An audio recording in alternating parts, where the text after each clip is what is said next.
Bom dia, boa tarde, boa noite, galera. Uou! Vamos ver agora o nosso capítulo de Sociologia no formato podcast, capítulo 4, Cultura e Sociedade. O texto começa abordando a questão do jazz. O jazz é uma música que surgiu nos guetos negros dos Estados Unidos, né? Um estilo musical que era ligado às pessoas negras de baixas condições econômicas, né? Era uma forma dos negros se comunicarem, né? Surgiu na comunidade negra de Nova Orleans, né? New Orleans, e é um tipo de música que é centrado no improviso e vem desse tipo de relação que as pessoas escravizadas tinham, né? Se improvisavam porque viviam sob a opressão da escravidão. E com o tempo o jazz foi se popularizando e hoje o jazz é visto como música sofisticada, né, de gente das classes altas e branca. É uma subversão do que o jazz era no seu início. A mesma coisa aconteceu com o samba, né? O samba dava voz às populações que enfrentavam o racismo e a carência de serviços públicos essenciais, né? A falta de estrutura, o desemprego. E com o tempo o samba foi mudando também, mudando seu público, né? Nos anos 60, o samba que era marginalizado se fundiu com o jazz que era marginalizado e deram origem à bossa nova aqui no Brasil, um tipo de música que era considerado de elite. Essa introdução, ela tenta explicar a questão do que é cultura, cultura para quem, o que não é cultura, né? As ciências sociais, elas atuam no sentido de debater e analisar, né? Sem qualquer temor, o senso comum. O senso comum é um objeto de estudo que passa pela lente sociológica. É preciso entender o contexto histórico e social com que o senso comum cresceu e desenvolveu as crenças, os atos, as ideias, tentar entender aqueles que repetem o senso comum, entender que eles não podem ser classificados como pessoas ignorantes ou mal intencionadas, né? Elas são, assim como qualquer um de nós, produtos do meio social, dentro do qual essas pessoas formaram suas convicções individuais, né? Práticas culturais não alinhadas ao discurso hegemônico não são maiores nem menores do que costuma ser legitimado como as mais corretas e apropriadas pelos campos intelectual, acadêmico e artístico, bem como um sistema escolar formal, como analisou o sociólogo francês Pierre Bourdieu em suas pesquisas, né? O Bourdieu ele vai falar do capital cultural, né? Que é o conjunto de saberes e conhecimentos reconhecidos socialmente por meio de diploma, título, né? E eles estão na origem das desigualdades entre as pessoas, né? E a cultura, muita gente acha que cultura é só arte, não é só arte. Também pensa que cultura é algo que é feito lá em cima para as pessoas de baixo, né? O movimento da cultura ele vai em todas as direções, ela é horizontal, ela é constantemente ressignificada. A cultura não é imóvel, né? As pessoas usam o termo tradição cultural, mas a cultura está sempre mudando, né? A cultura vem do latim colere ou culturae, né? Sentido de cultivar, de cuidar. Voltando aqui para a concepção do Bourdieu, os grupos sociais eles são na verdade detentores do capital cultural reproduzido nos espaços de sociabilidade, né? Nas escolas, circuitos de arte, bares, restaurantes, mercado de trabalho, entre outros. E isso define as possibilidades e posições sociais e econômicas, né? Então, assim, quem detém esse capital cultural decide o que é cultura e o que não é. Mas se a cultura é transmitida pela sociedade em que vivemos, então todos nós somos cultos, né? Todos nós temos cultura, não existe essa de pessoas sem cultura. De acordo com o brasileiro Roque de Barros Laraia, né, a cultura é um conceito antropológico. O primeiro antropólogo que escreveu sobre a cultura foi o Edward Burne Taylor, né? Ele é britânico e ele tinha influência, assim como quase todo mundo ali no século XIX, do naturalista britânico, né? O Charles Darwin, né? Então, vem um outro antropólogo, que é o Clifford Geertz, ele vai dizer que a cultura humana é um conjunto de textos no qual o antropólogo deve saber ler por sobre os ombros daquele a quem essa cultura pertence. O que significa isso? Que a pessoa que vai analisar uma cultura, ela tem que tentar enxergar pelo olho de quem produz essa cultura. É difícil a gente fazer uma interpretação. E muitas vezes a gente faz uma interpretação da interpretação. É difícil entender perfeitamente o que nos parece estranho. Por exemplo, os astecas faziam sacrifício humano. Como nós, com o olho de homens ocidentais do século XXI, vamos entender essa questão do sacrifício humano entre os astecas, né? Então o Geertz vai falar que desse encontro de diferenças pode resultar uma análise antropológica que, apesar de ser insuficiente, ela possui qualidades se essa observação for feita a partir da alteridade, né?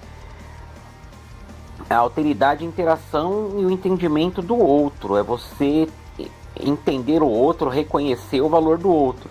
Se não basear essa interpretação na alteridade, vai ser a repetição de discursos preconceituosos.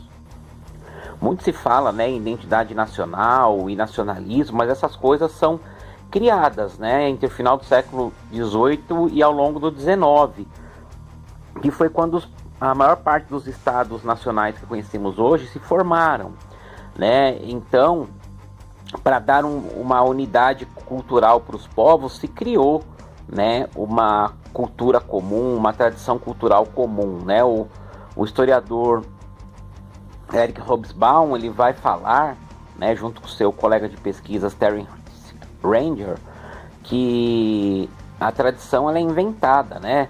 Se juntou aí narrativas orais, fábulas, recordações de origens étnicas e linguísticas, criações de bandeiras, hinos, brasões, né? Para dizer que os povos têm de uma unidade territorial, tem um passado comum, tem uma unidade cultural, né? Aí o Ernest Gellner, que é um outro sociólogo, ele mostra o papel do sistema de educação e de comunicação nesse processo, né? Esse conjunto de elementos resultou no que se nomeia identidade nacional. Há outras variações de nacionalismo também, são grupos que lutam por questões que eles consideram justas de separatismo, né? Presentes na Espanha, na Rússia, no México, né? No Brasil também tem um pouquinho. No Brasil é uma questão meio que preconceituosa. Pessoas do Sul e do Sudeste se acham em melhores condições econômicas e intelectuais do que as do Norte e Nordeste e querem se separar do restante do Brasil. O nacionalismo exacerbado, ele é talvez uma das demonstrações mais evidentes desse tal discurso etnocêntrico, né? Por um lado tem o relativismo cultural. No relativismo cultural a gente tenta observar os sistemas culturais que são distintos dos nossos, sem colocar o nosso olhar em primeiro plano, né? Tenta enxergar a sociedade do outro a partir do olhar do outro. Então, voltando, tentar entender a cultura do outro através do olhar do outro, né? Embora isso seja impossível, né? É uma leitura da leitura, como dizia o Geertz, né? É impossível, mas a gente tem que se esforçar, né? A gente tem que se esforçar, né, da cultura dos outros, né? Por exemplo, os índios que vivem no Alasca, eles foram chamados de esquimó, mas na verdade eles se chamam de inuits, né? Esquimó era um termo depreciativo que se usava para chamá-los de comedores de carne crua, né? Que por causa do lugar muito frio, difícil acender fogo, muitos dos pratos que os inuits comiam eram de carne crua. Então isso demonstra um preconceito, né? Como por exemplo as pessoas rotularem os que são diferentes com nomes pejorativos. Por exemplo, no Egito havia um grupo de guerreiros muito ferozes que eram chamados de mamelucos. Eles eram guerreiros muçulmanos turcos. Então aqui no Brasil os portugueses chegaram e consideravam os mestiços de portugueses com indígenas ou de portugueses com índios muito agressivos, então passaram a chamá-los de mamelucos. É uma visão preconceituosa que não tem o olhar do outro, né? É difícil compreender a cultura do outro sem estar vinculado, inserido nela, né? Ainda mais esse mundo globalizado, informatizado, com tantas trocas materiais e simbólicas.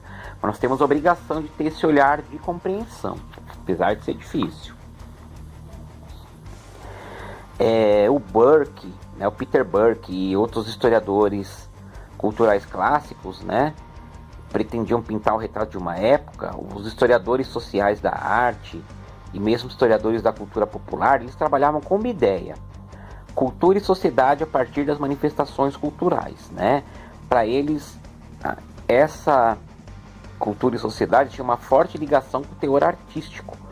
A arte seria, assim, uma representação mais completa de uma cultura e, portanto, de uma sociedade, né? Então, eles jogavam todo o peso da representação da sociedade na arte. Mas aí os historiadores começaram a ter mais contato com os antropólogos, e a antropologia influenciou esses historiadores. Eles começaram a ver que outras coisas fora da arte também influenciavam a cultura, né? Os hábitos, a culinária, a comunicação, né? A língua e a linguagem, o tipo de vestuário, a arquitetura, os modelos de educação formal e informal, os rituais religiosos, as festas, os eventos. Então, mais do que as expressões artísticas, às vezes o jeito de uma pessoa, de um povo, na verdade, sentar em volta de uma fogueira para se alimentar, diz tanto sobre esse povo quanto a arte que esse povo produz. Outros pensadores, como Theodor Adorno e Max Horkheimer, que são alemães da Escola de Frankfurt, eles pressupõem que o iluminismo, como movimento político da burguesia, produziu sombras e consequências graves para a civilização, como o predomínio da razão instrumental em todas as instâncias da vida social, entre elas a arte. Dessa forma, essa razão instrumental criou o processo de massificação, né, principalmente depois da Segunda Guerra Mundial, né, com o consumo desenfreado de produtos culturais padronizados, né, aquela coisa, você vai no mundo inteiro, tem McDonald's, você vai no mundo inteiro, você toma Coca-Cola. E esses padrões culturais massificados, eles visavam apenas o lucro dos empresários, né? Eles desvinculam da arte o seu potencial emancipador capaz de provocar reflexão crítica, né? Como se pode notar, o século XX apenas aprofundou essa lógica com a formação de grandes impérios de entretenimento. Você quer ver uma manifestação cultural de animação? Você vai ver Disney. Você quer comer um hambúrguer que não seja do McDonald's? Você vai comer no Burger King. Ou seja, não tem muita diferença, muita saída, né? É a cultura massificada para as massas. O campo dos estudos culturais surgiu na Inglaterra no final dos anos 1950, né? São grandes nomes dessa corrente de estudos: o Richard Hogarth, o Raymond Williams, o Stuart Hall e o Edward Thompson, né? Eles captam a dinâmica das mudanças sociais. Eles mostram que a cultura popular, aquela que é sempre menosprezada pelas classes dominantes, né, que dizem que tem um bom gosto, elas têm valor e pode ser uma forma de resistência dos dominados perante as classes favorecidas, né? Um exemplo nosso comum é o funk, né? O funk sempre vítima de discriminação. O Raymond Willis, né, ele vê que os estudos culturais são uma forma de compreender as relações entre a cultura e a sociedade. E o objeto preferencial é a arte. Para ele, mais especificamente, a arte literária, é a parte que ele estudou, né? Essa corrente já compreendia a cultura no sentido antropológico, mas as suas pesquisas não eram necessariamente antropológicas, tinham caráter de militância política ao ressaltar o poder da cultura popular, né? Então, se eles lutavam por melhores condições para o povo, eles viam a cultura popular como uma forma de lutar para melhores condições de vida. As tragédias da Segunda Guerra Mundial, né, 50 milhões de mortos, aceleraram a mudança de paradigmas sobre as práticas culturais e as defesas da minoria, né? As pessoas que eram de minorias étnicas, né, como por exemplo os judeus, pessoas da Ásia e da África dentro da Europa, começaram a ser vistos com um pouco mais de respeito, porque desenvolveram-se as ideias de multiculturalismo e interculturalismo, mostrando que, mais do que exercitar o relativismo, era preciso entender a importância das manifestações que ocorrem dentro e fora das fronteiras nacionais, né? Um crescente processo de globalização, uma valorização da diversidade cultural, passou das pesquisas universitárias para as políticas públicas. E isso tem incomodado os tais ultranacionalistas, né? Eles se apegam na cultura como a cultura nacional como superior, como uma cultura que deve ser mantida a todo custo, e querem desprezar a diversidade cultural, sendo que a diversidade cultural é algo para se respeitar, porque existem inúmeras culturas pelo mundo, né? O Stuart Hall ele vai dizer que, na verdade, vivemos um período em que as identidades não têm mais um centro, né? Elas são deslocadas e fragmentadas, né? Existem as tensões entre o local e o global, entre a tradição e a diversidade, entre o purismo e o hibridismo, né? Por exemplo, o cara ele pode se dizer islâmico, mas o que esse islâmico veste? Ele veste um tênis da Nike, né? Qual celular que ele usa? Ele usa um celular da China. Ele é islâmico? Ele é árabe? Não. Esse cara é islâmico e é brasileiro. Então são muitos fragmentos, né, dentro da cultura, da identidade cultural de uma pessoa, né? Existe muita fragmentação. O cara ele é católico e gosta também do budismo, né? Coisas que quem teve aula de religião a gente já discutiu isso, né? Também faz parte. O cara une conceitos do Islã com conceitos do budismo, né? Gosta de jogar videogame com o jogo produzido nos Estados Unidos e gosta de ouvir samba, que é música do Brasil. Então, por causa da globalização, a identidade ela é fragmentada, ela é híbrida, né? Ela sincretiza as coisas. Então, é uma identidade que junta vários fragmentos num só. Muitas vezes, fragmentos que aparentam até ser contraditórios. Bom, galera, com isso a gente termina esse capítulo. Se tiverem alguma dúvida, entrem em contato. Respondam as 3 perguntinhas do questionário. Beleza, galera? Uou!